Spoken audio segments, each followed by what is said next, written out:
Oh. What are you doing? I don't know. Why can I not sit? Come on. How'd you sit? Let me see. Why can I not sit normally on the fucking chair? What is this? What is this?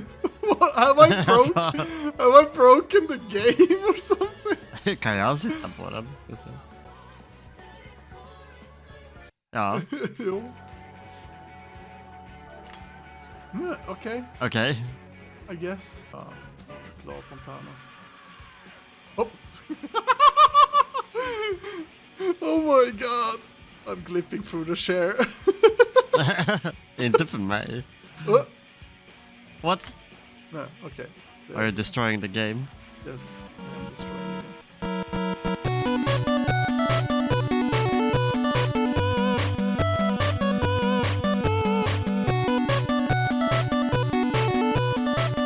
Hello and welcome to yet another episode of Meteor podcast. Joining us today here is me, as always, Leo and Mats. Yes. And yeah, I'm here as well, but I didn't want to show my face, so I have exactly. my very suit on. Yeah. Now you might be wondering what we are doing today. Well, today we are gonna play Final Fantasy 14 just a little bit. Today is, or in this episode, is also like a special episode, you could say, as we are gonna review Final Fantasy 3, as that was the latest game we finished. Now, here's a kind of funny story about Final Fantasy 3, and that is that on the date when I was editing the video, and like the final video, because there was like a 5-month period between the first recording and the last bit of recording from that episode, mostly because I died on the last boss, and I got pissed off and didn't want to touch the game for a while.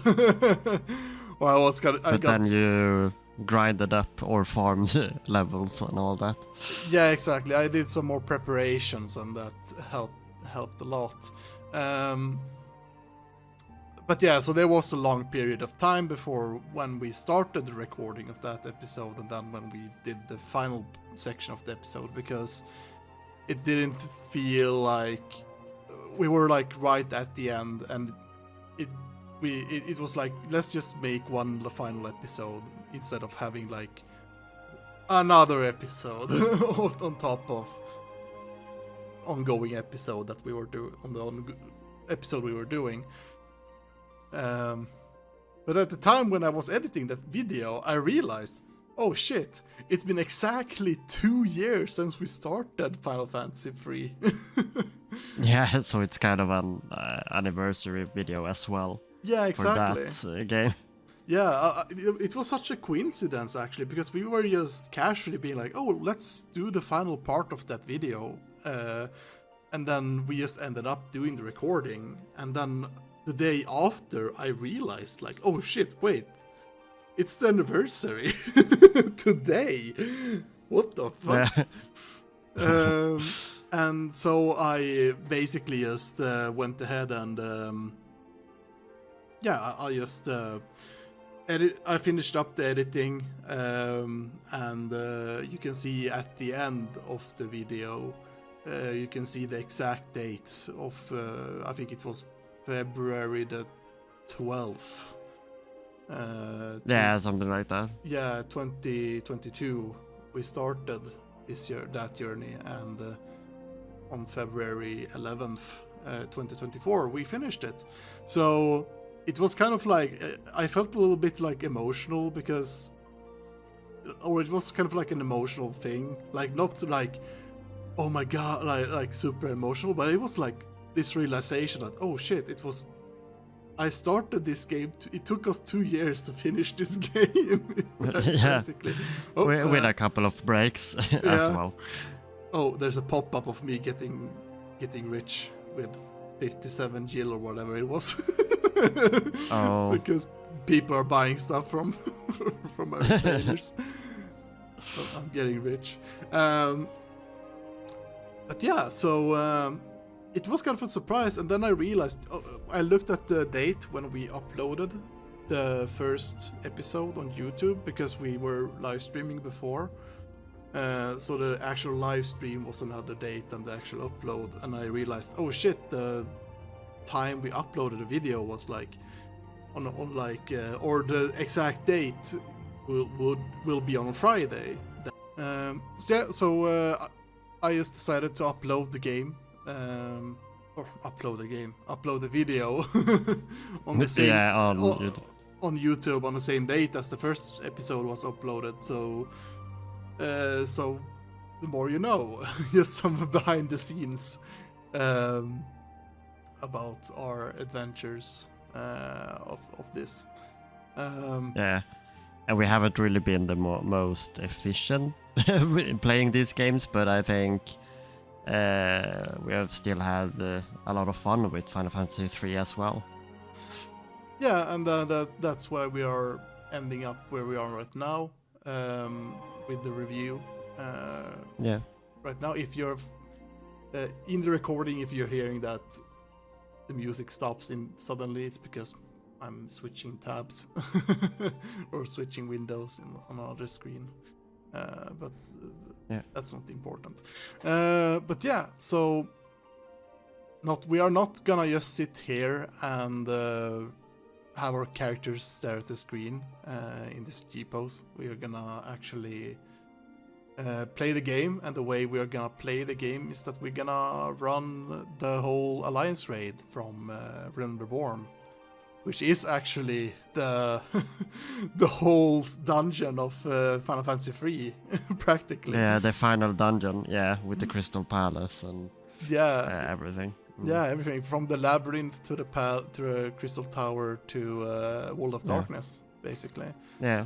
And I kind of realized that when I completed the game. I was like, oh, holy shit, the whole Alliance raid was basically just based on that. And I now realized that people that were probably big fans of Final Fantasy thought that was pretty hype for a lot of reasons, basically.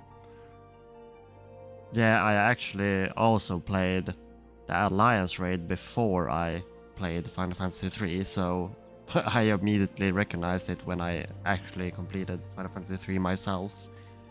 So both of us has experienced that part in Final Fantasy 14 first, before playing the original game. Yeah, exactly. And I do think that it does feel kind of sad in a way, because I would have liked to have been like, this is the thing that I miss by not playing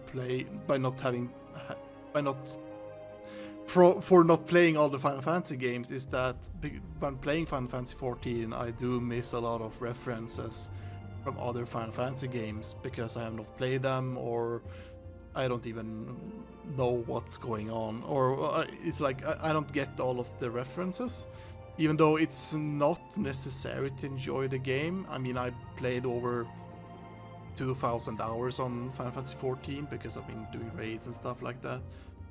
Yeah.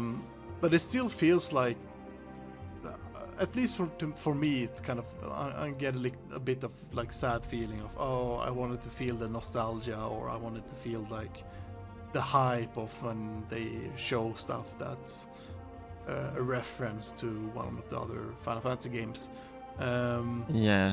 There's a lot of, like, from all the Final Fantasy games, a lot of references in this game, like Final Fantasy 14, and in Endwalker they focused a bit more on Final Fantasy 4, so then you're also gonna recognize a lot when you play through that game from what you have seen recently in 14.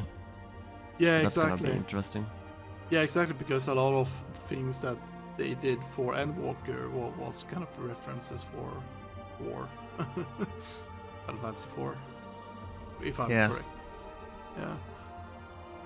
Yeah, I was hyped because that's one of my favorite Final Fantasies. So Yeah, I mean, technically that was pretty much the first Final Fantasy I ever played, but I never got past the Octomammoth. So yeah, like the first real boss of the game. yeah, so it's like, okay, I guess I never play this game anymore, or I won't play this game.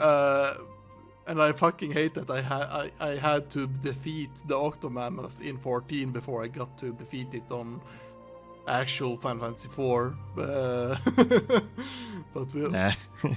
but yeah, my lifelong arch nemesis, I will beat him coming up whenever we're gonna start with 4. We will probably start with it sometime after this video is uploaded. We're gonna probably try to be more active as like now in the future.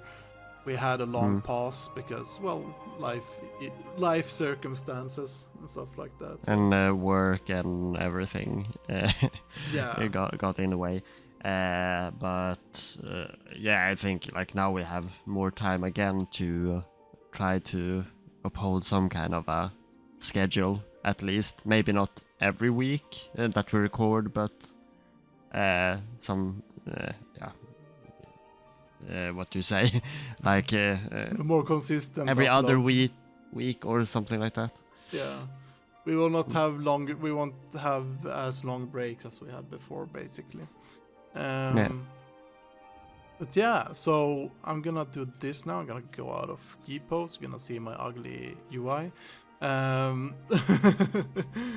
So I'm gonna go ahead and we're gonna. Oh yeah, we probably gonna invite you to party.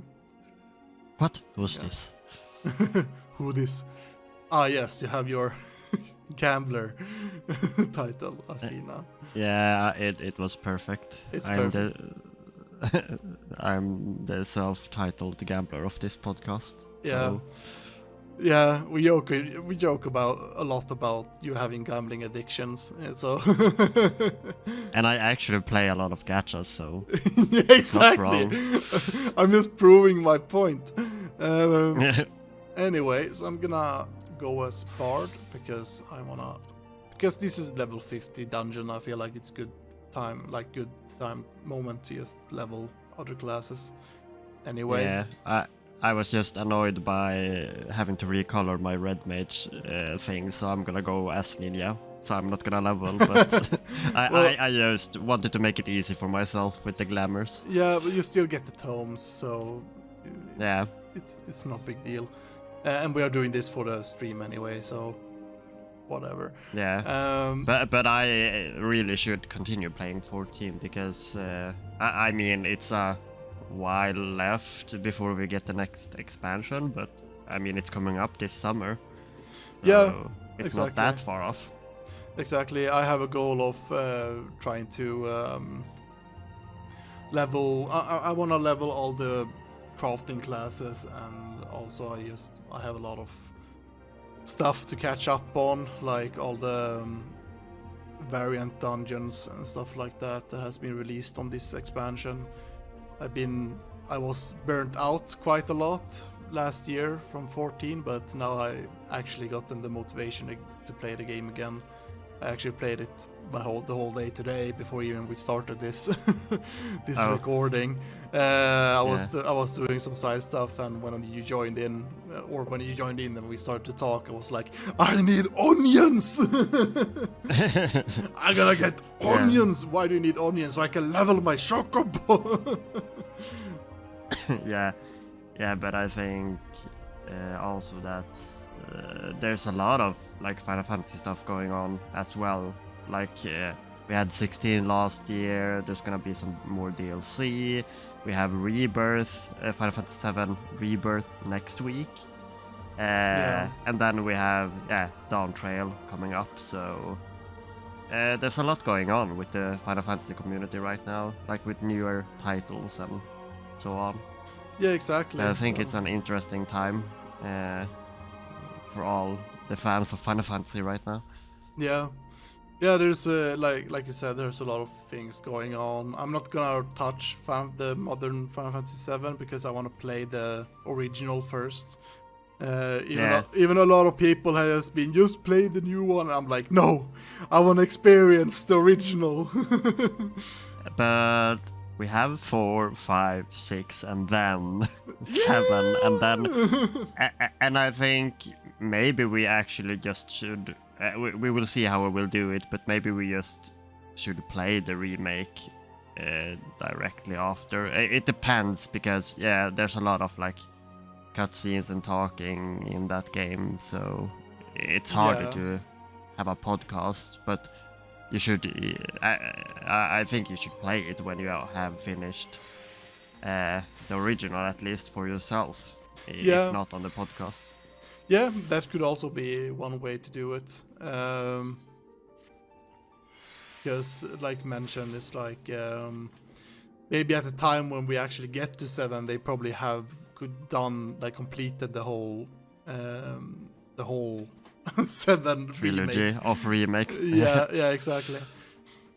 We'll see about that. First things first, we have to get to that game or that numbered game. Who knows? Maybe I have to censor that version because I saw I don't know if it was the demo or just like a trailer they showed, but there was like they showed trailers of like Tifa and like the gang in swimsuits, and people started to people started to wetting about those things instantly. Like it spread like wildfire. I was like, oh damn.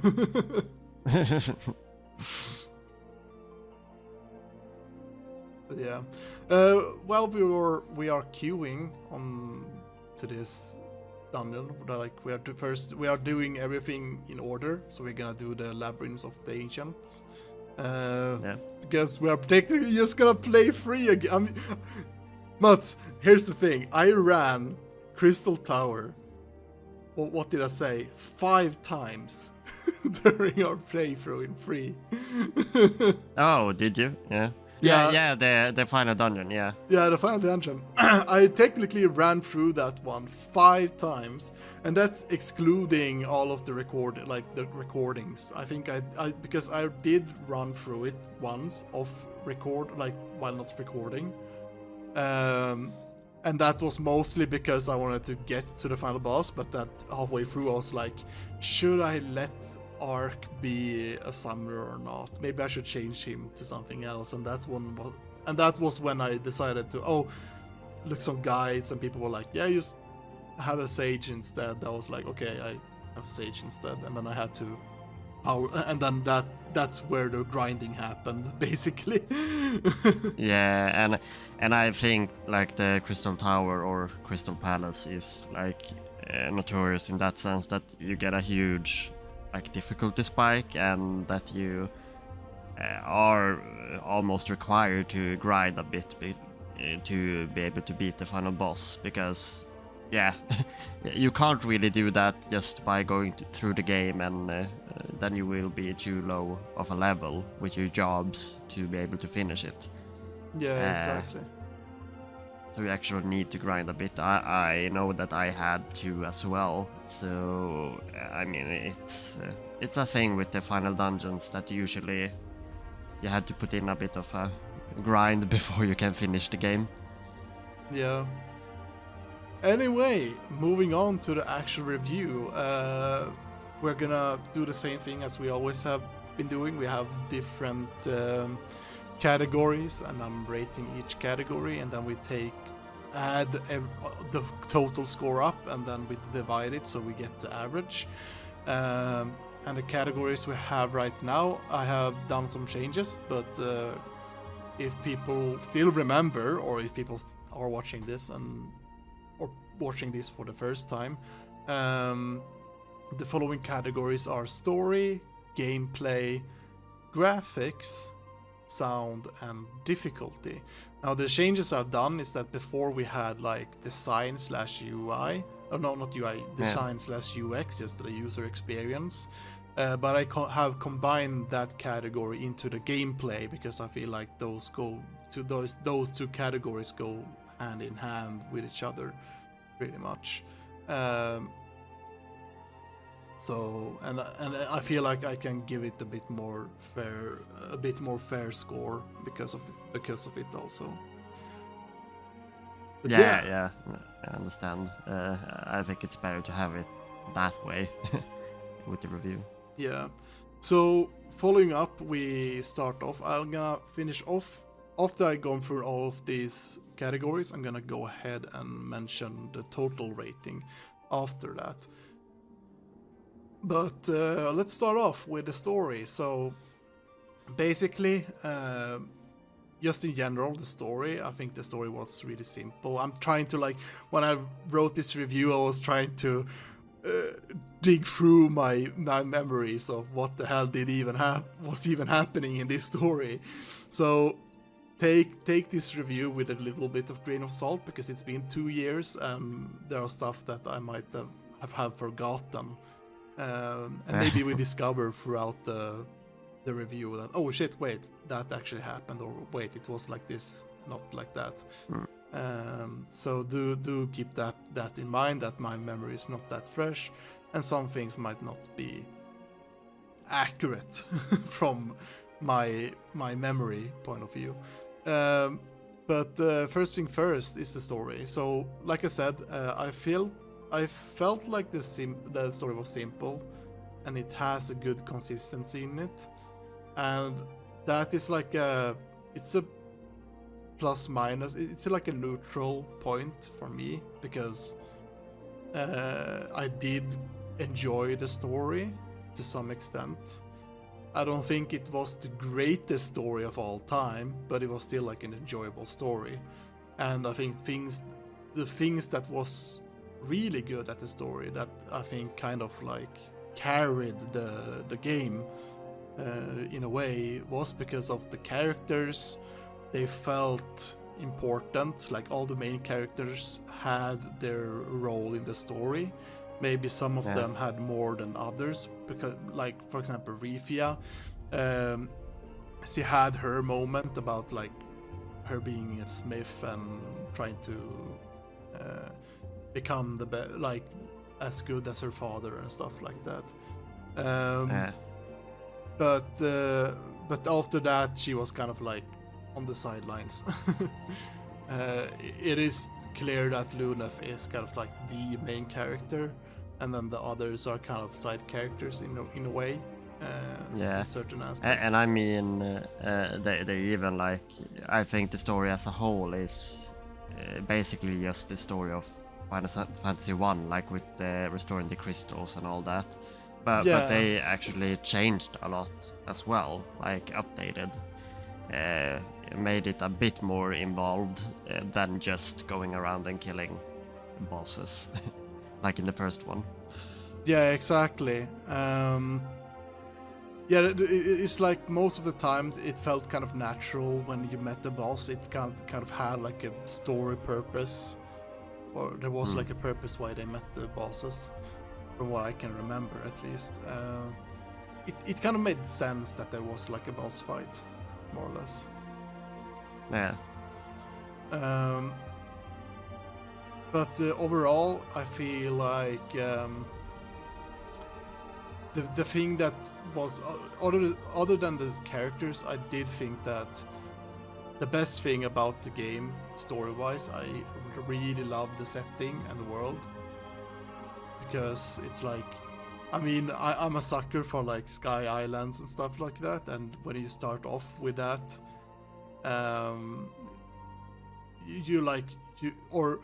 I think I remembered clearly that at first I was thinking, this world seems kind of small. Is this game too? I was like thinking, like, this game looks kind of short. It's like it's such a small area. But then I discovered, like, oh wait, there's an edge of the world over in the Sky Island. It's like I remember I was like super hyped about all that, and I still think that it was like one of the high points of the story was when you actually got outside of the main Sky Island and a ride to the actual main world.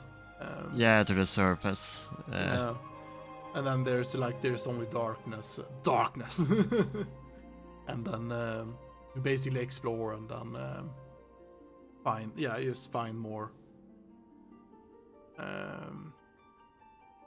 You just the world kind of expands when you restore it from the darkness, basically.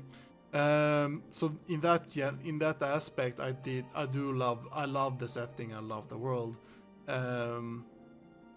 And one thing about the main villain, Xande, I feel like I have some bias because of Final Fantasy 14, because I like Xande in 14 a lot. Mostly because in the raids he's just a big fucking shad sitting on his throne, and you just walk up and I mean, in story-wise, spoilers if you haven't played 14, but the Xande you're fighting in the raid is basically just a kind of like a clone, some sort, like a memory of the actual Xande. They actually like even if it's references to other games, they actually integrate them into the story in a way most times. So that's kind of cool. I think that it's not just a reference; it's actually like plot relevant. Yeah, and especially with Xande, it didn't really become that more relevant until a bit more later. Like we had him in A Realm Reborn, but then they explained it a bit more later on. So yeah, it became to a point. It was actually to a point where they actually added a requirement for players to do the Alliance raid in order to be able to proceed on the main title, like on the main game story, because there was something because that story was relevant towards the end, or towards some aspects of the story, and they wanted players to be able to be part of that, or to have some knowledge about stuff, and they have fixed that on further, like on some stories further ahead, but there are some sections where they are requiring you to do certain raid, or like especially this Alliance raid. If we can hop onto it, we have queued for 12 minutes, but 13 minutes still. But we'll see. We are starting to get a bit. Yeah, we're starting to get a bit full. Or we need a lot of DPSs, get all the healers. We'll see when we. Yeah, if it takes too long, we can just break off until we get in as well. Yeah. But let's see how we do it. But what do you think of Xande in Final Fantasy 3 then? Yeah, so I do still like Xande in 3, but not as much as I would have. It felt like he wasn't as. I mean, it was like this thing of, he wanted to save the world by turning it to darkness. There we go. And I feel like that kind of setting, like, because of, like, he felt kind of, I don't know how to explain it, but it was like he felt underwhelming, I guess. Yeah, I also think because he's supposed to be the main villain, but you don't really, like, you only hear about him and then you meet him at the end and you just fight him. Yeah. There's not like I think both Garland and the Emperor were much more interesting villains than him. Yeah, exactly, because they had like a narrative, like I feel like one big part of it is probably most likely because of Xande has already done his part in the story, and now we have to kind of like wait, or we have to like go up to him and stop him, like just reverse. We have to like reverse the things he has done, and he doesn't really show up and stop us from doing this in any way. It would have probably been better, I think, if there was like a way for like him like trying to actually stop the player, like, hey, he shows up somewhere, and he's like, "Hey, what up? I'm gonna stop you from taking this crystal." Like, Yeah, he actually tries. I mean, he has his like minions trying to stop us, like restore the crystals, but otherwise, I don't think they really try to stop you. yeah, exactly. In other ways. Yeah, exactly. And in that way, I do still think, like, conceptually, what he in the story of Free, what he has done, and like his like motivations to certain things, I do still think they are good. Question mark. I still feel like it still feels like there is a villain there, but they could have done more to it. Yeah. It is just that there was potential that got lost from it. Absolutely. So yeah, but yeah, so that's basically it. And one other thing when it comes to just in general about the story is that I do feel like the ending was a bit rushed, or not like the complete ending, but like the whole final dungeon section of it.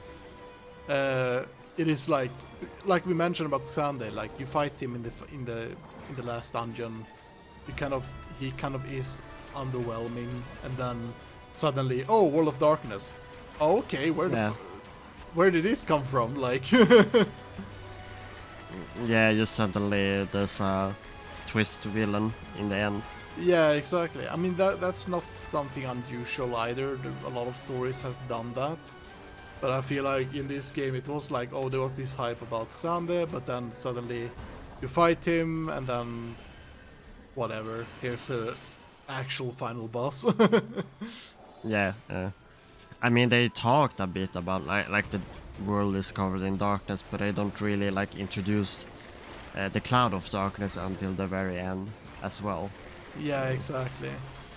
Yeah. So with that said, like, I don't have any other points. Do you have any points you want to bring up when it comes to the story? No, I don't think so. I mean,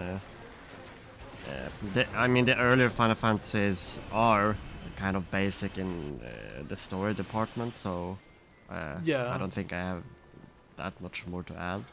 Yeah. But with all things considered, I would have probably given this, like, if this was like a more recent game, I would have probably given this a much lower score. But because of this being like an older game, and I understand that older games have their issues of, well, they had limitations and stuff like that, I am considering of giving it a little bit more. And also because I did enjoy the story in overall, like I mentioned. Yeah. I do give it the story. I'm gonna check my notes while trying to kill skeletons at the same time. But yeah, like overall, I would give it an 8 out of 10 because in the end, like I said, I do like the general story feel of things. And in the end, the setting kind of, like I said, I love the setting, and that thing kind of solo carries the whole my whole opinion of it, basically. Yeah. So yeah, if nothing else, I guess we can go on to the gameplay. Yeah. So when it comes to the gameplay, I do actually feel like that was the stronger suit, like the game's like more important aspect, I guess. Yeah. Because with the story, you could have or with the gameplay, I mean, the gameplay had like, it's the normal turn-based combat like you're always used to, but the thing that kind of made this game stick out was the class system. Or job. Or Job system. Yeah, the job system.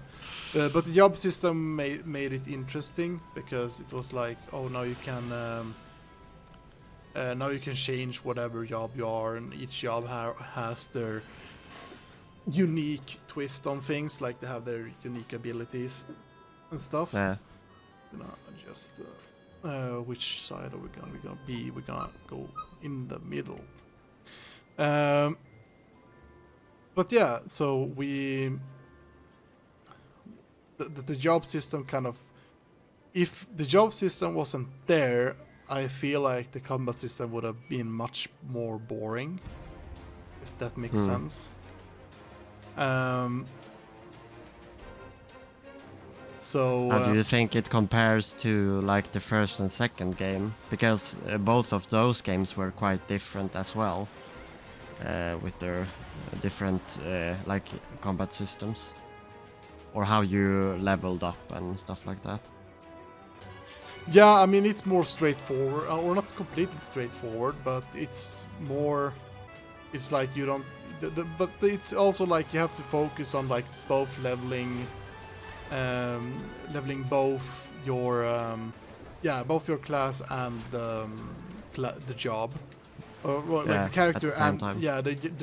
the character and job had like different progressions, and because of that it was like, oh, now I want to change class, or I want to change job, so now that job have to be leveled from the start and stuff like that. Yeah. So, but other than that, I don't feel any like bigger changes. I guess it would be like because of the job system, you have like, you maybe get one unique ability, or it also depends on what kind of spells you can cast. That made like some differences on how the job works. But I feel like that also works well because you are like limited to 4 characters, and there is a lot of variety on how you can build up your team because of that, more or less. Yeah. I also think, like, how did you feel about you being required to have certain classes or jobs in different parts of the story? Like to exploit, like with the scholar, the weaknesses and things like that. Yeah, I feel like I think that was kind of fun in a way, because it gave like it gave you like the strategy. Now the thing is that I would have probably never discovered it by myself unless there was like without a guide. But the game was also kind of like good at explaining it to me. Also, it wasn't just that, because they were kind of like, oh, you have to be small to go through this thing, and you need this spell for it. So the game was good at hinting for them, but at the same time, if I was just brain dead, did not read anything, I would probably be like, what the fuck do I even do here? Yeah. But yeah, so it's like, I kind of like it, but at the same time, there were certain classes that kind of got useless after a certain point. Like which one was it? Was it the scholar that had specifically that? Yeah, that it could assess like the weaknesses. Yeah, but you can also do that with like Libra, the spell. Yeah. So yeah. But yeah, that, like I said, I don't think I have more to point out about that. Actually, it's like, there was certain aspects that could have been maybe better when it comes to the one other thing was also that you get like weakened when changing job. That was also a really annoying part about the game. Yeah, it kind of punishes you for trying to try out something else. In a Yeah, way. yeah, they did have so that if you are changing to a class that is similar to like a job, so if you change a caster job to another caster job, you could do that, and it kind of made sense. But at the same time, I felt like that was unnecessary design. It didn't really add anything to the game more than just an annoyance. Yeah. So I don't really understood why it was like questionable. It was a questionable design. Like why did they even do this? Yeah, because you still can't like change jobs in the middle of combat and stuff like that. That Yeah. would make a bit more sense, that you couldn't like freely change all that in combat, but it actually doesn't really, like you say, affect anything Yeah, exactly. in the like gameplay other than being annoying. Yeah, exactly. So yeah, we'll see what. Hopefully, that's something that gets not as annoying in other games. Yeah, because the next one with a job system is 5. Oh, So- okay, yeah. Oh god. Stand behind fuck? the boulders. Oh no. It was so long ago.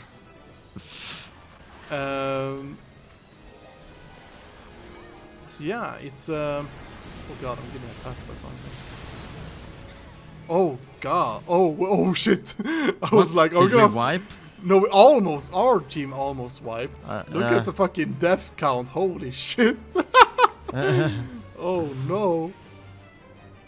People did not know the mechanics on that fight. No. But yeah, concluding the class, the job system, I liked it. There was some minor difficulty or minor annoyances with it that could have made it just really good or like just fun in general. Because I felt like I wanted to change and try out different classes, but with with all the penalties going out left and right, Yeah. I was like, nah, let's take one class and go with it. Like, I ended up with that kind of mentality in the end, which was kind of sad. It kind of like limited in one way, like the way of how I should think. Go back to that one. Not gonna make it. No. No. Yeah, well, I also think that, I mean, the game also kind of want you to continue to focus on certain jobs to level them up as well. So it's a bit hard sometimes to change jobs, because then you aren't really at a good enough level all the time. Then you need to grind up a bit if you want to change jobs as well. Yeah, exactly. I mean, the jobs themselves, from what I understood, go back if you're. Oh, you're I'm still- dead. These healers do not do their job. No. What the oh, this is fucking disastrous. Holy shit. Yeah, you are kind of dying.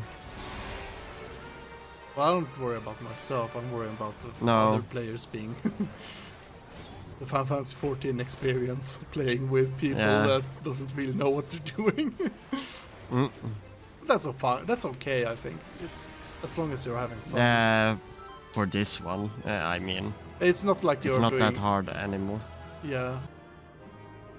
Yeah, but in overall, the job system was fun. It gives a lot of variety, but in the end, it doesn't really. It has its flaws, and it makes it. Yeah, and it makes it really annoying at certain spots. Yeah.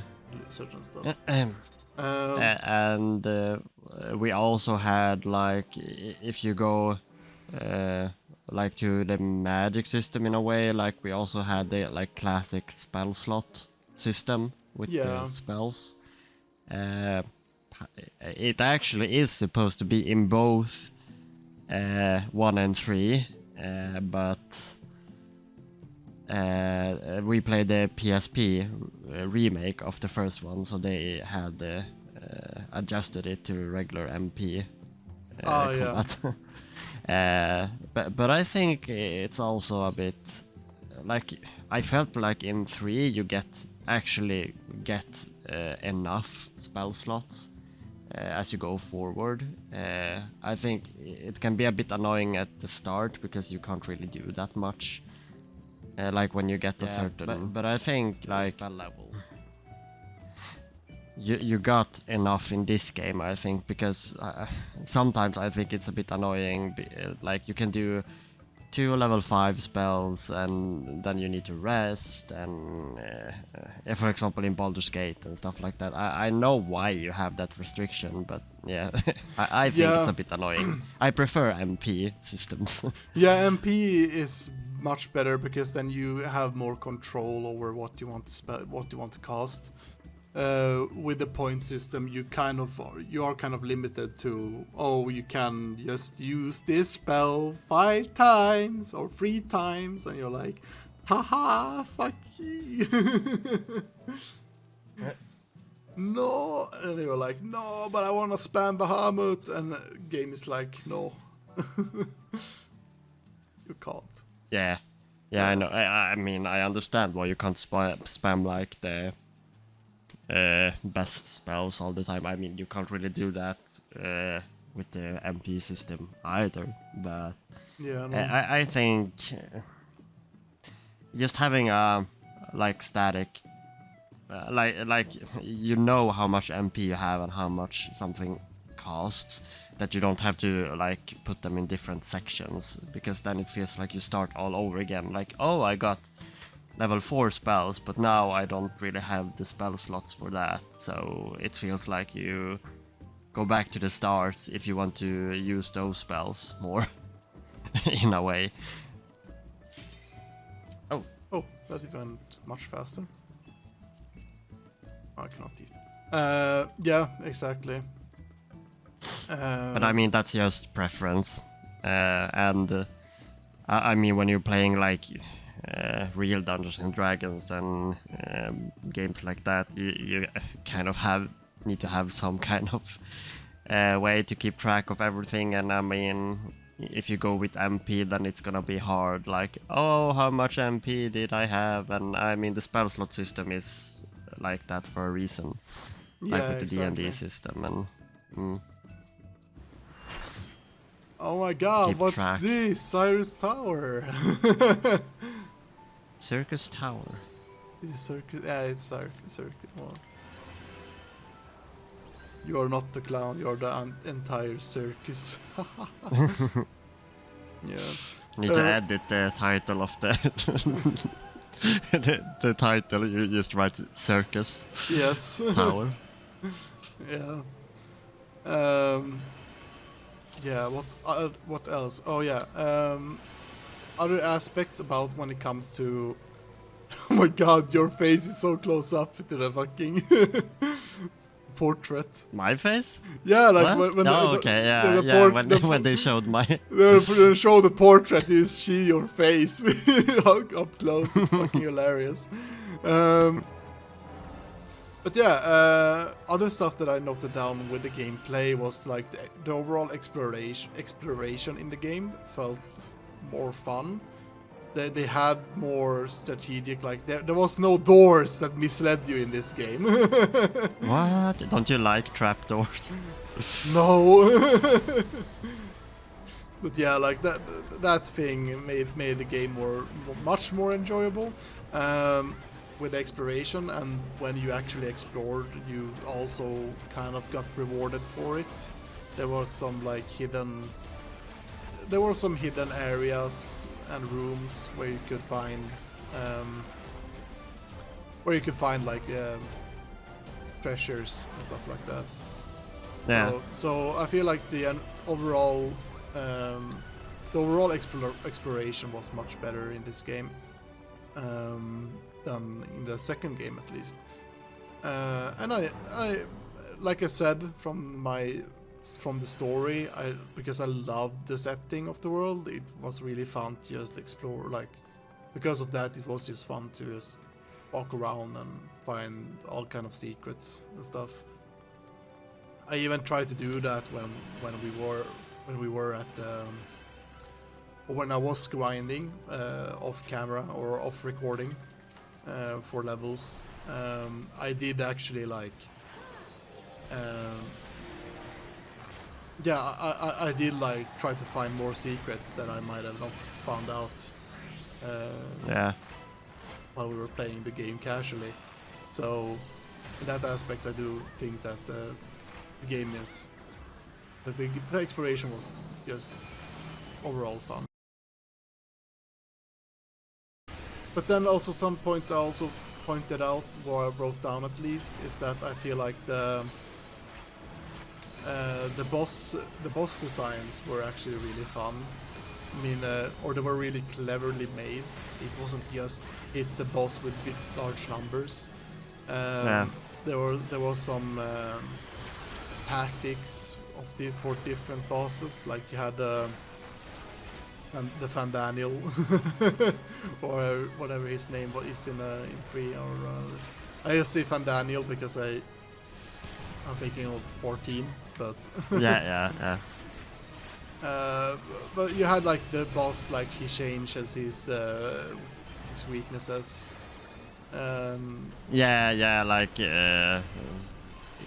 Like every other round he changes up like he's weak to magic, he's weak to physical, and stuff like that. Yeah, and stuff like that was kind of gave me at least a more challenge. But when it comes to that, also like when it comes to the challenging part of the game, it's like bosses hitting, or at least unique enemies hitting players twice. Like they get to attack 2 times. That was like, oh god. Or 3 times later on. Yeah, or 3 times even. But that made sense. I think that was actually clever that the Cerberus attacked 3 times. Yeah. It was kind of like it had like 3 heads. And I feel like if that was the case, like if only that or like if they had more of that, like, oh, this boss has 2 heads, or it's 2 bodies or something like that. And I would appreciated that more than just having that. Oh, normally bosses hit twice, and now there's a 3-headed creature. Now it's just like a Cerberus, a Hydra, or other kind of enemy. Exactly. So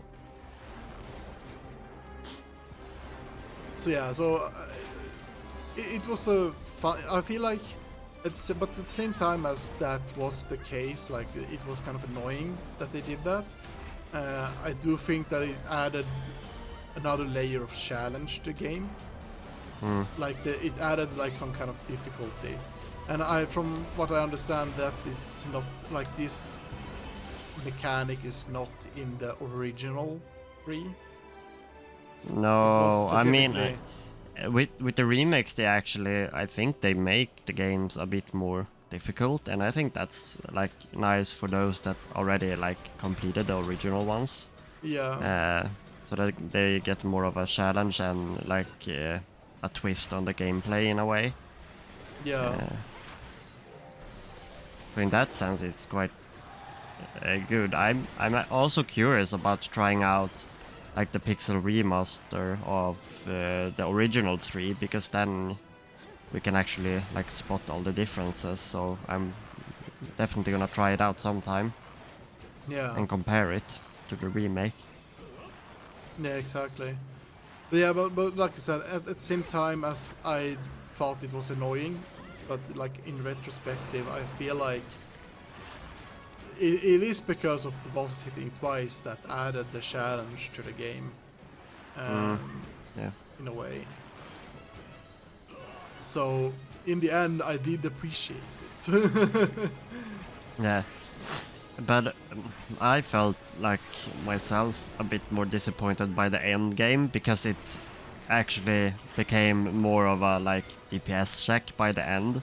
Yeah. That you just had to do enough damage because they stopped having weaknesses later on. Yeah, like all the enemies. Yeah, it kind of at the end it kind of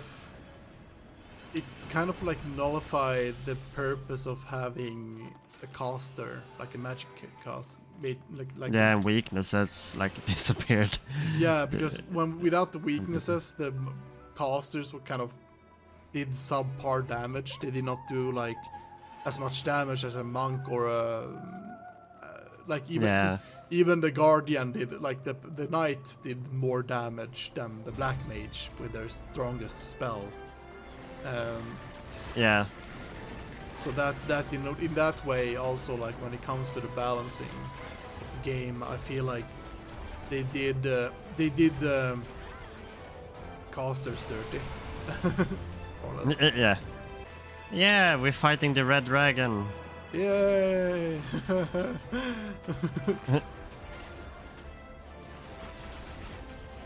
Revenge. Revenge will be held. It would be funny if it was actually as strong as the red dragon in the Yeah. main game. It's a fucking savage tier boss. Yeah, all of a sudden. But oh, you completed Final Fantasy 3 Remake on Steam. Now we're gonna up this boss difficulty in 14. Yeah, What the fuck? People like, huh? And there we have Amon. Come on, there he is. Something that needs to be addressed is the saving system. It's like Okay. only being able to save on the overworld was tough. Yeah, they should have like some kind of like save stone mechanic or like. Well, we will see in 4. It's a bit different, but yeah. So they're gonna address that in the next game, but I still think like only, like you say, only the overworld. Then if dungeons take like 3-4 hours, then you are kind of screwed. Yeah. So yeah, the game really fucked me over at least a lot. Yeah. When fighting, like we were at the end of the final boss, and I died, and I forgot to use the quick save, or quit the game to use the quick save. So that was kind of the part why it took us so long to complete the game, more or less, or to do the final episode at least. There he is. There he is, Xande. So yeah, but because of the saving system, it made the experience a lot worse than it could have been. Just the fact that you had to like go through the labyrinth, or you could at least save after the labyrinth, but if you wanted to restock or something like that, like you had to go through the whole labyrinth to. Yeah, again, and it would be nice if you just could move your ship inside the walls. Yeah. In front of the tower. That would fix a lot. Yeah, only that part. Yeah, exactly. Even though that it is what it is, another negative point that I did add was that there is a lot of going back and forth in the game, which kind of ruined the experience a little bit, and it kind of made it tedious. You could say that. So in that aspect, I had to take those into consideration when creating the gameplay. Anything else? I've gone through all the points I had when it comes to the gameplay. No, I think we got everything.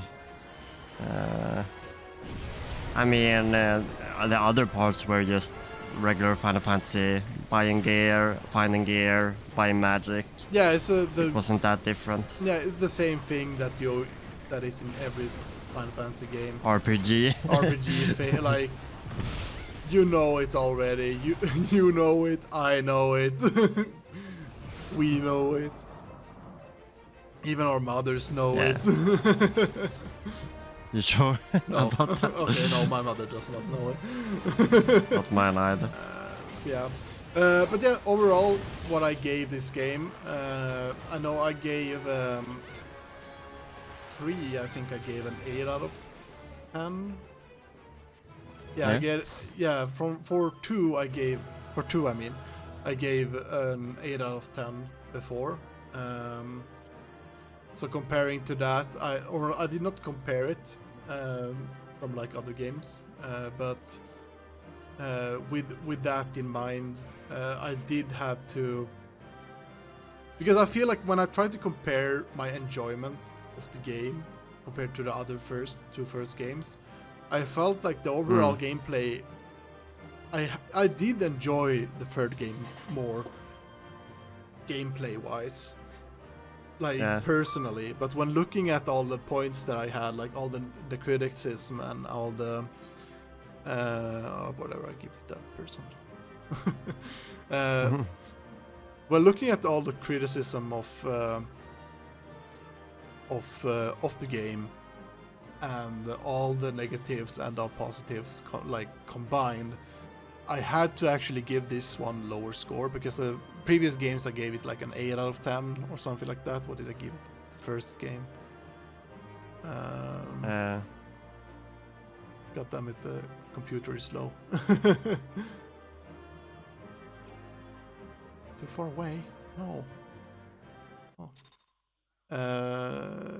Okay, I gave it 7 out of 10 on the first game, and the second game I gave an 8 out of 10.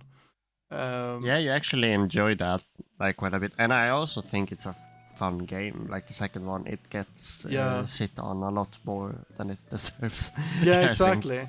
And considering that, I think that actually, like, now that I think about it, I think that I have so far enjoyed the second game the most when it comes to gameplay.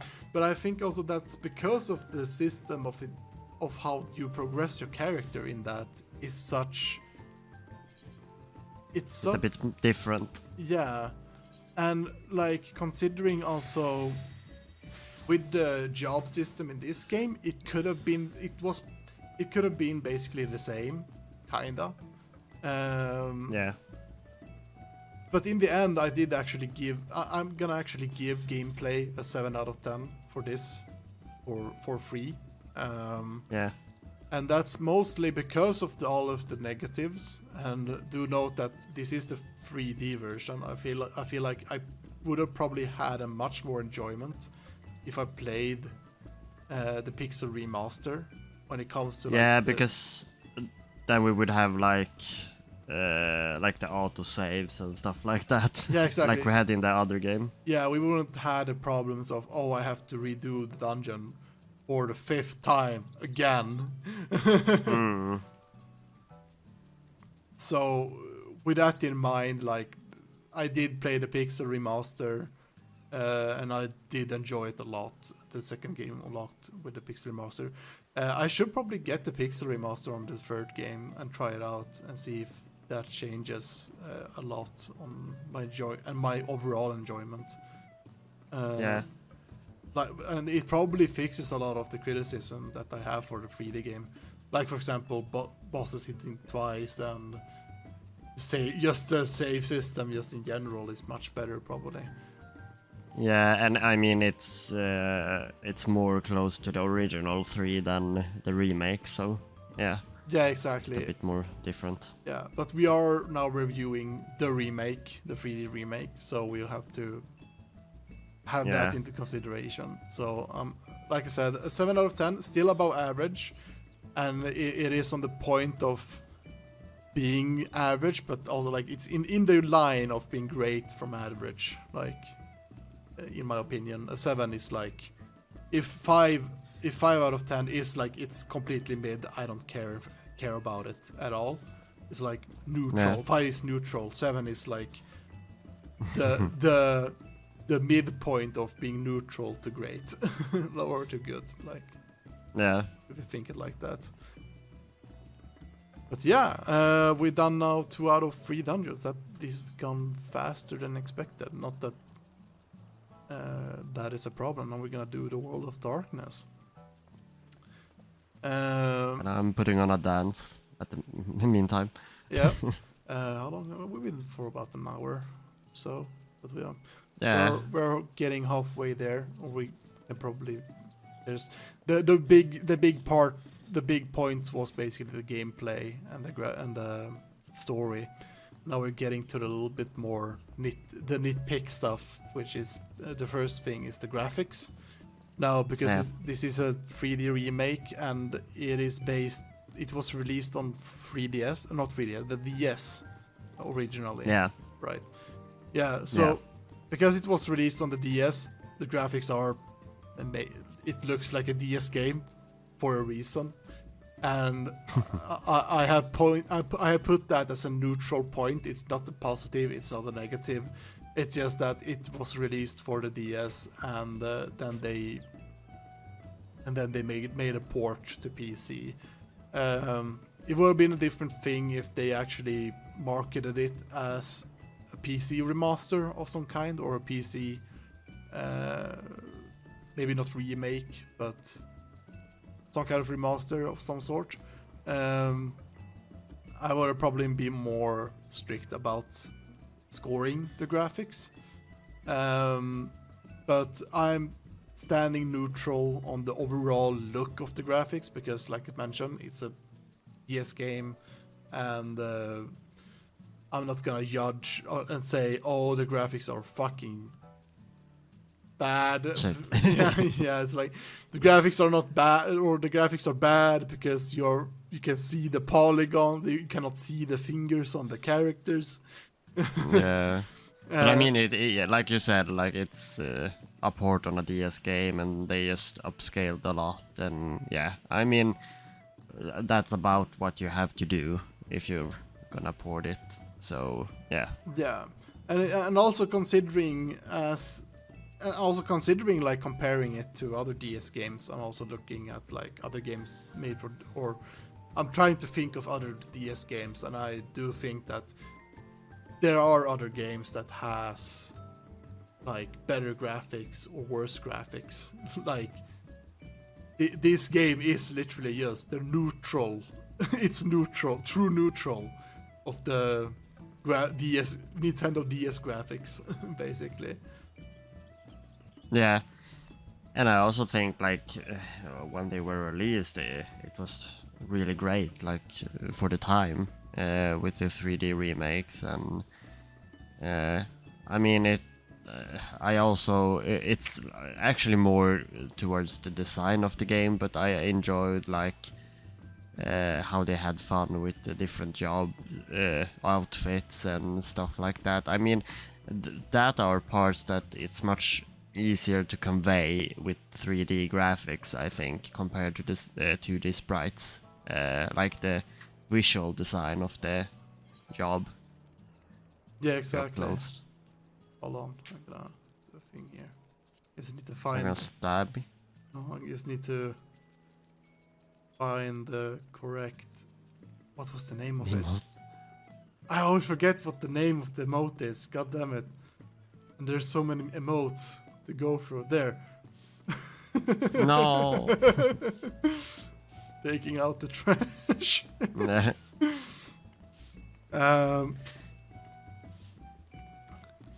But yeah, back to the graphics. Like the thing that I do give a big plus on is that there is a lot of variety to the graphics. Like we have a lot of different environments to play around with. Maybe not like it's not really really much. One negative point that I did add, that there is no snow area in the game, for example. At least from what I can remember. I didn't even think about that. I mean, the first one didn't either, but the second one actually did. Yeah, the second one did have a snow area. But yeah, because is that a negative? Yeah, but it's like I like snow areas in games. I don't know why. Maybe because I like snow, just in general. We have Stockholm syndrome. We are trapped in snow, so we have to love it. Yeah, exactly. But yeah, just pointing out, like there was a lot of variety in the environments. Each dungeon, every dungeon did not feel that unique. There was some uniques, like the clock tower There was the it was like a tree or something. There was some. Or was it like? Yeah. It was like the tree in the sky, something. Yeah, something like that. And there was a lot of unique places, and that in itself, I have to give props for the graphics, that they had a lot of variety, and also like what you mentioned, like all the classes, each character looked different for each class. Like they had like different models or different outfits. Yeah, for every job, and they designed them, I mean, specifically for those characters, so that because they look different character-wise, so you actually get like a slightly different version of the job costume when you equip all the different jobs to the different characters. Yeah, exactly. So that's cool. Like for example, Rafia looks different as a thief than Lunette does, and yeah, stuff like that. I think that's kind of cool. Yeah, exactly. So that's all the points I have, like, and also that, like I said, like there's a lot of cool concepts, like the clock tower, Sky Island, and all those stuffs. Yeah. That it's not only. Oh, now I see my portrait. Yeah. What the fuck? No, but I think like it's not only like, oh, you're going to this cave and you need to go through this cave. You actually have a lot of more interesting dungeon designs. Yeah, in this exactly. Yeah, exactly. Because in the previous games, it has been like just another cave. Yeah. From what I remember, yeah, there is another cave with another color template. Yeah. More or less. And also considering that there were some dungeons that was like, well, because of the nature of some dungeons, they were like repetitive. But here it really you really feel like they have put more effort in actual level design on the dungeons. Also just in general. But yeah, other than that, I have nothing else to point out for the graphics. Like I mentioned, the graphics was kind of, I'm really neutral about it, except for the points that I have pointed out. Yeah. So in general, I don't know, do you have anything else you want to point out or want to talk about? No, I think I'm fine with everything we discussed, because I mean, yeah, it's not that special like graphic wise, but I also think it gets like a unique charm. But that's also like it's not really the graphic, it's more like the design of the like visuals and characters and how they look in this like different style compared to like the 2D version. Yeah. Like like the art style design. So that's a bit different. It's not really the graphics. Yeah, exactly. Yeah, but overall, I just went ahead and gave the graphics a 5 out of 10. It's like I said, yeah. it is a DS game, and so it doesn't give anything special remarks from my side, at least. If it was like a full-on like newer remaster, I would have been more strict about this. Like I said, the score would have been much lower if I did not take into consideration, like, yeah, this is just an old DS game. More or less. Yeah. How long is that gonna go on? You have to destroy the hourglasses. Oh. Moving on to the next pit, which is the sound of the game. Yeah. In general, I feel like like in all Final Fantasy games, the highlight was basically the highlight was the music. And I feel like I have to always say this every time, but the music was pretty much the one thing that was really amazing about the game. I wonder who made it. Yeah, I wonder who made it. Indeed. Oh shit, I did wrong or whatever. I fucked up with my rotation.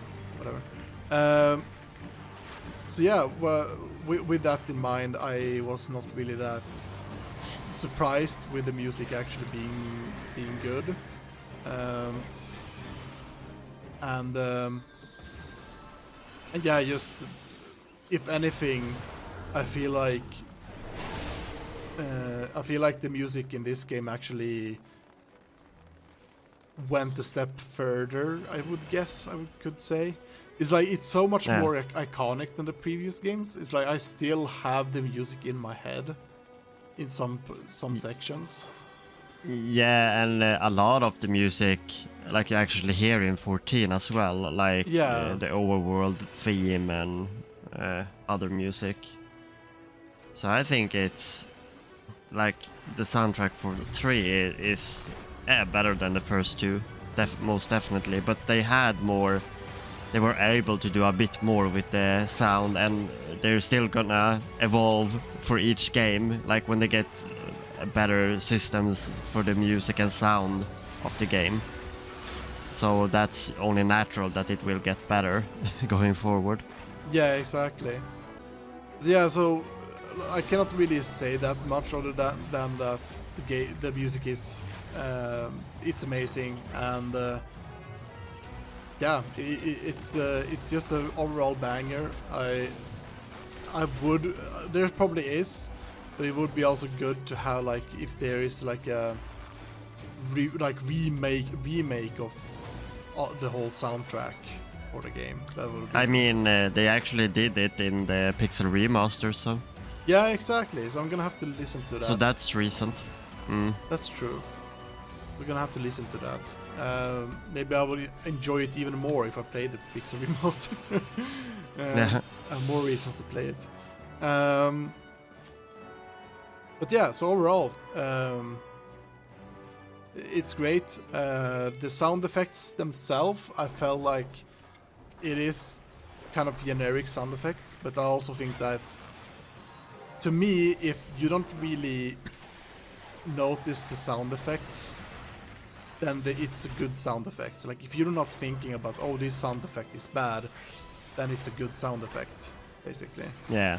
I agree, because it's not like you get distracted by it. Yeah, exactly. And this game does really good to like not having annoying sounds. I feel like if anything, the some minor nitpick, if I have to choose, was that some sound effects were basically looping. For example, when you were on a ship, when you are on a ship, the sound effects kind of repeated, and those were the things that kind of sticked out and were kind of annoying.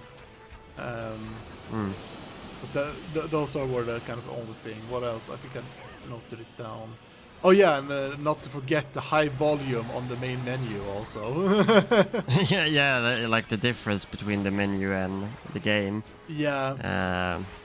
And that you cannot. And you can't change that.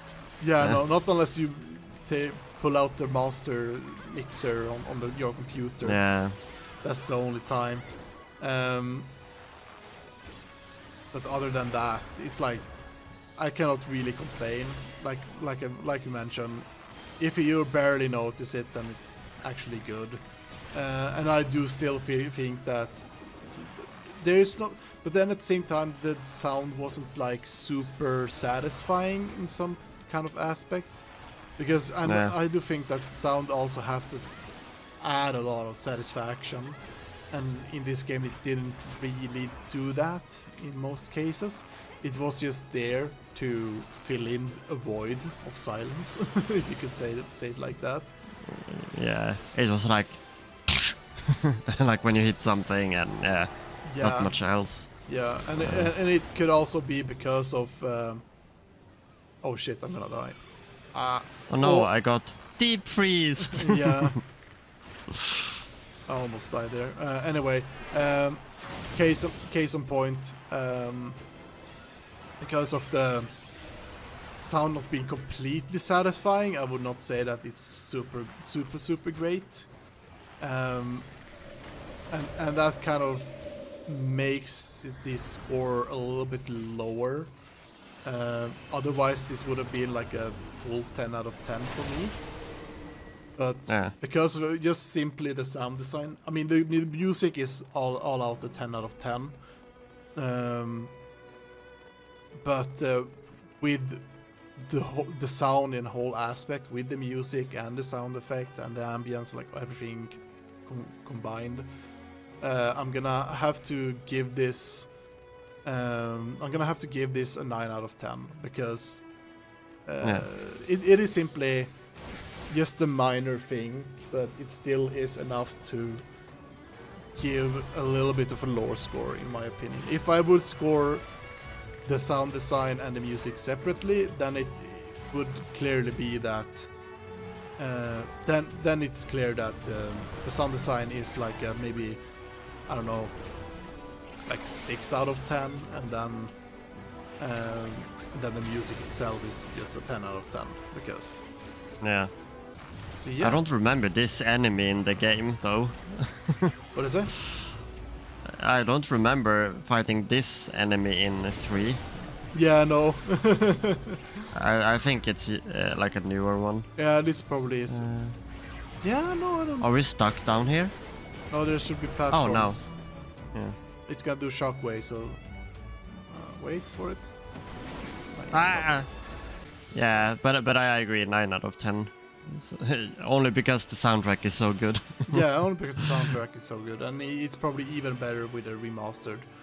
Yeah. But like I said, like that soundtrack has like ridden over all the other games' soundtrack. I barely remember the soundtrack on the other games. So yeah. I mean, the second one, I think, like the Rebel theme and yeah. That's kind of like memorable. Yeah, but this one just have an overall good soundtrack. Like just the overworld music, the dungeon like boss fight music. I mean, we are right now listening to the boss fight music. Yeah. So it's a good example of the soundtrack. Yeah, exactly. And then just the Crystal Tower, the World of Darkness even has a really good soundtrack and all that. So yeah, it's Eureka. Yeah, Eureka also. It is just a. We don't have to say more, I guess, on that part. No. But with that in mind, we have the final topic to talk about, which is the difficulty of the game.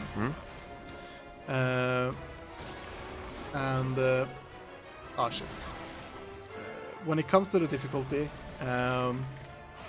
it is really mixed, because I feel like difficulty is such objective thing.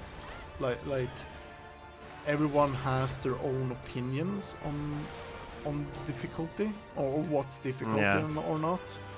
Some people do enjoy difficulty more, like having more challenges than others. Some people don't, only wants like an easy fights and all that. Yeah. So it is kind of an open-ended topic, and I'm just gonna talk about the difficulty. I cannot speak. I'm gonna talk about the difficulty in how I experienced it and my opinions on the difficulty. Because when I'm playing a game, I like games that has a kind of a balanced challenge. So it feels like I want the feeling of, oh, this is doable, it's not too hard, but it's not that that easy either. If I die like once or twice, that's fine. But if I constantly die, I kind of become frustrated and yeah, I become frustrated and bored on the game, or not bored, but I just get angry in general. Unless I am actually in the mindset of, oh, this is gonna be difficulty, so I'm gonna sit here and do the grind and actually learn the mechanics properly, or learn the game properly. For example, Savage Raiding, there is like, I am in the mindset of, yeah, we will not complete this fight today. We will die a lot, and we will learn a lot about the fight. But then at the same time, like, it's not the time wastement either, because you are just going straight into the fight. Do I have this one? Yeah, I have it. I was looking at the glamour. One of the chess pieces of the glamour, like, do I have it? Yeah, I do have it. Yeah, but what did you think about the different difficulty spikes, like when you get to the real like surface world and like close to the end? Because yeah, like you said, it's a bit annoying perhaps when it happens, like when they don't really balance it out. Yeah, exactly. Especially for this game, I felt that the difficulty could have been the difficulty spike is kind of it's harsh in this game. And it has a lot of difficulty curves, especially when you get to a new area, and that can be annoying to some extent. And in my opinion, it kind of breaks the flow of the game in certain aspects. It's like you're first expecting to, like, it going kind of fine, but then suddenly things turns hard in the moment, and then after you gain a couple of levels, oh, now you're fine again. Like, I'm not really that fond of that type of design, like difficulty design. I like it more when the challenge is progressive. Like, it can be a little bit hard, but it's like, I like when it's like, okay, here's an introduction to something, and then you get the progressive difficulty of it. And because of the nature of RPGs, especially older RPGs, the only way to like challenge is to actually just give players just give enemies enemies that hits harder basically, that are a bit more leveled up than the actual like And I also think, I mean, it's easier to, like, if you have a adjustable difficulty, then if you get roadblocked really hard, you can just make it a little bit easier to get through the difficult part. But when you can't really adjust the difficulty, and I mean, it takes a while to get through it, then it gets a bit like boring if you are stuck for a long time due to the difficulty. Yeah, exactly. Considering that, it's like, I also think that I like the mindset of having one difficulty on games, and you challenge the players in the way that the game is intended, or how the developers intended the difficulty to be. I do like those kind of games, because, like Dark Souls, for example, because even if the game is it has some difficulties that results in the players actually appreciating the reward more. Yeah. But that is also like like I said, it's all about the intended design on the difficulty. Mm.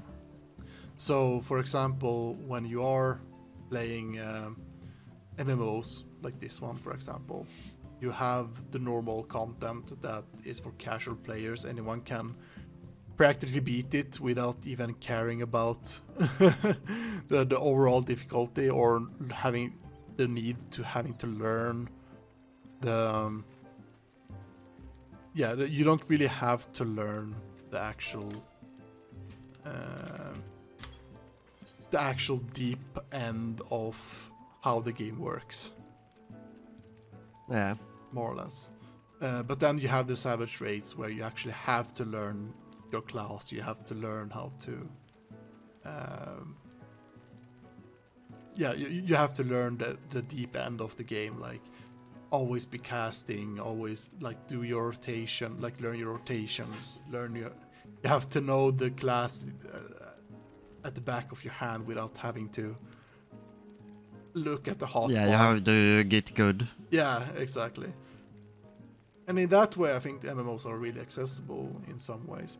But yeah, but just about this, then Final Fantasy 3, the difficulty just in general, I feel like it has some good challenges and there are some strategies. Like I mentioned, some boss fights have some uniqueness to them.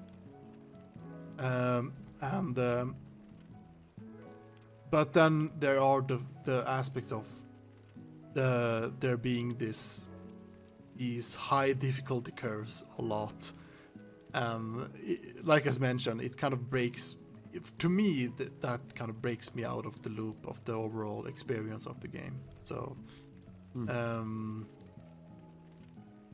but in general, and also the bosses, like I said, I did in the end kind of like that they were more challenging. But then in the end, it can be different from people to people, or from person to person, and also there is like this difficulty of, oh, the boss hits me twice. Like there was a lot of time where Ark got fucking slapped. He dies by being too hit by a boss, and that adds this kind of feeling of unfairness that the boss can hit twice, and it added a lot of more. I think that it added an unnecessary challenge to the game, kinda. Yeah, and most of the times you don't really get an opportunity to even do anything about it because they hit first and then you die, and yeah. Yeah, exactly. And you also have, like, at least at the start, you have a really limited resource when it comes to resurrecting characters. And I mean, we talked about that before. I mean, it's a good challenge to not rely too much on, like, Phoenix Downs. But yeah, when it's a bit unfair how you die, then it, gets a lot harder. Yeah. Because you get frustrated because you know that you don't have that much opportunities to resurrect, in that sense, if you are far from a town or due to other aspects. Yeah, exactly. So but overall I would rate, like, my rating for the difficulty is a 6 out of 10. It's almost that I would put it on 5, but I put it above average, so that, because like I said, I personally enjoyed the challenges that the game gave me. In the end, like at the moment when I was playing it, I was like, this game fucking sucks, I fucking hate this. But in the end, I was like, you know what, I kind of appreciated that. Like it gave me the challenge. Like it made the game not feel too easy, because I feel like in the end it would have felt too easy if they did not add those kind of challenges. But maybe, I don't know, maybe my opinion changes if I try the remastered version, or the Pixel remaster. Maybe I play that and then I realize, oh wait, they didn't have to have the bosses hitting twice because it was already challenging to begin with. But yeah.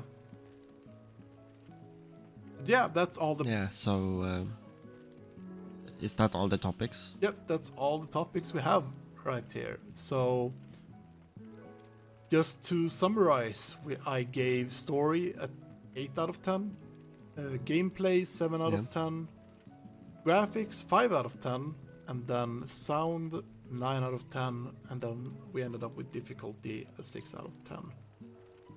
So with all of these numbers combined and then divided by 5, because it's 5 categories, yep, that's 5 categories, the overall rating for that I ended up with was a 7 out of 10. Exactly a 7 out of 10. Okay, yeah. So it's on par with the first game. Yeah, in that sense. Exactly. I gave the first game, it was also exactly a 7 out of 10.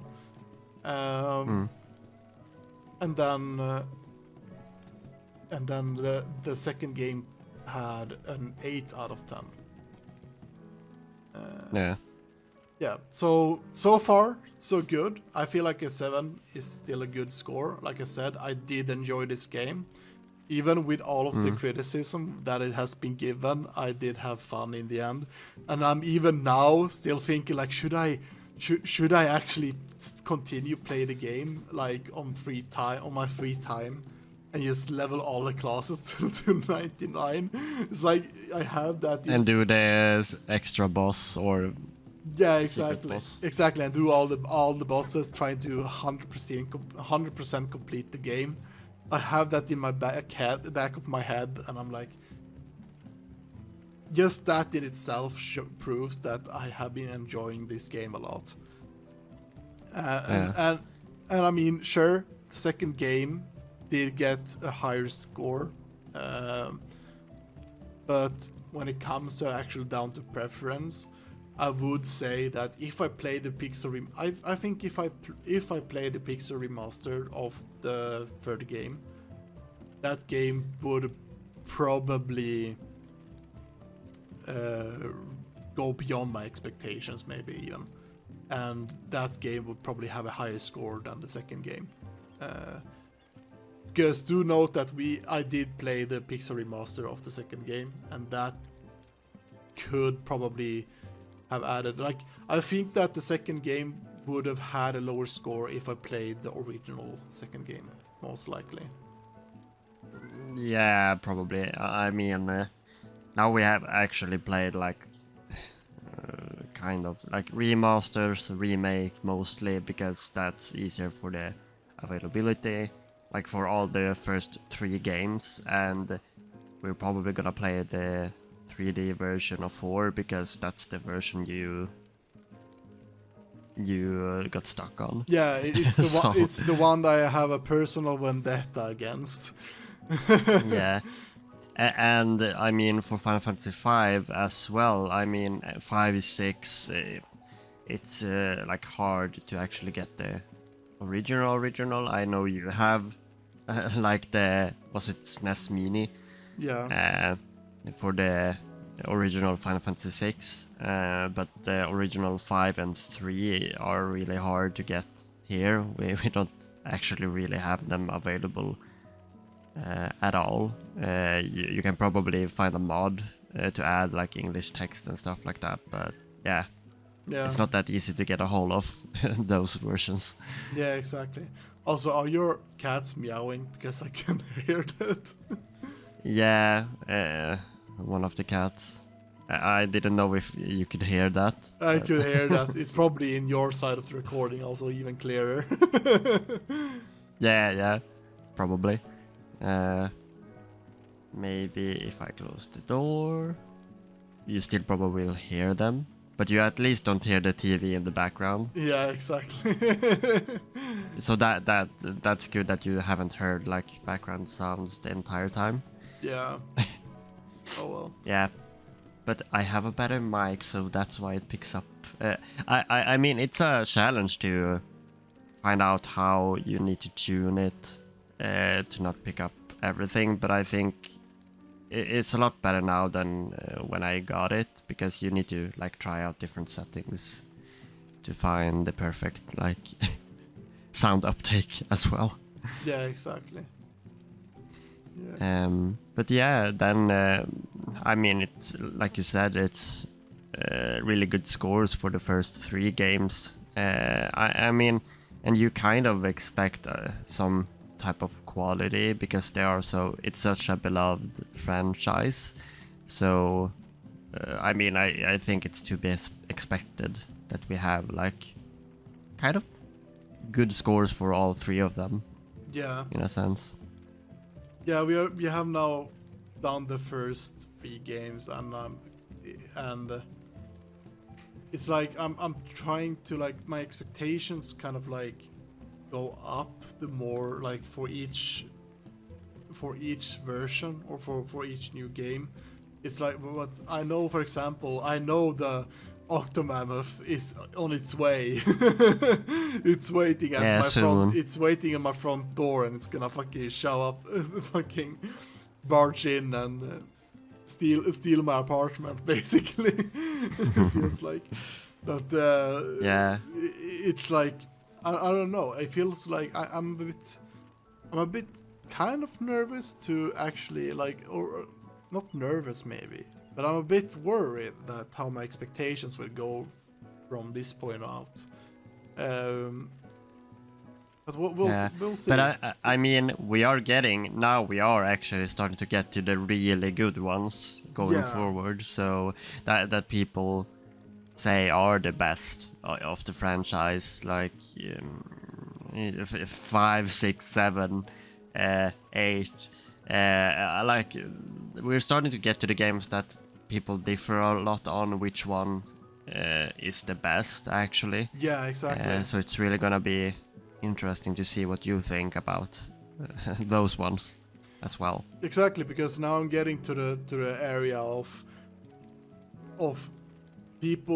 some people will say this one is the best one. Some people, I mean, there's such a big different, like, there's such a big, the Final Fantasy fan base is so big, so that whichever Final Fantasy game is your favorite is so varying from person to person. Some say, like, I know that a lot of people say that 6 is their favorite. I know a lot of people saying 7 is their favorite. I even know some people, I mean, 8 is kind of like the one that is like the underdog, from what I understand. Some people really love it, while others says that it's one of the worst ones. Yeah, because people say like, oh, 6 is the best. No, I actually think 5 is the best. No, 7. No, 8. No, 9. So yeah, it's gonna be like people have liked the upcoming games a lot. Then it can kind of get a bit different going forward after 9, like depending on the game. But we're getting into the good, like the greatest era of Final Fantasy, I think, because they are so beloved. Yeah, games exactly. that come going forward. Yeah. And then we have your favorite game that we are playing right now. Yeah, exactly. 14. Like your favorite Final Fantasy. But I mean, it's a really good MMO, and I also think it's my top 2 Final Fantasy, because it's not really your like traditional Final Fantasy game, like single player experience, but it's a really great game and story and everything. I think they've really hit it out of the park, like for all these years that we have had this newer version of the MMO. It has been really great. Yeah, and I would also argue that even though I like Final Fantasy 14 a lot, I would not compare it to the other main titles, because as mentioned, it is an MMO. In the end, it is an MMO, and MMOs are way different. Like, you play an MMO way differently than playing an actual, like, complete, like, normal game. Yeah. When you play a normal... Yeah, and MMO evolves over time. the like main games are more static. Yeah, like it's they, like they you- are what they are. You will have an end of a journey when you're playing a normal game, but when you're playing an or if you, unless it's a roguelike or roguelite or something like that. But it's like in the end, there will be a reason to stop playing, and that's the same of MMOs, of course. Like maybe you get tired of an MMO and stop playing it, but in the end, MMOs are one type of live service games that has been existing for a long time and has worked because they, I mean, just look at World of Warcraft and Final Fantasy 14, like they have existed for long periods of time because it's those kind of games that people play for a longer time because you're expected to play them for a longer time, and they always add more content, new updates, and new expansions, and expand upon it. The moment you complete an MMO is when you decide to quit yourself, or whenever the devs When you die. yeah, when you die, not when you die. Well, that could also be it, but so whenever you quit, It depends. yeah, it depends. Like if you quit it yourself, or if the developers themselves kind of shuts down the game, they shut down the servers and they take away the game completely from the existence of Earth, basically. Yeah.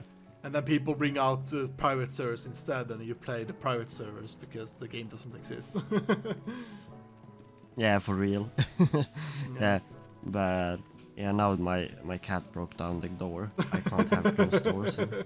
He's like, bitch, why did you close the door? We don't have any closed doors in this house. I just imagine that cat fucking kicks up the door, doesn't even use the handle, he just fucking kicks it up.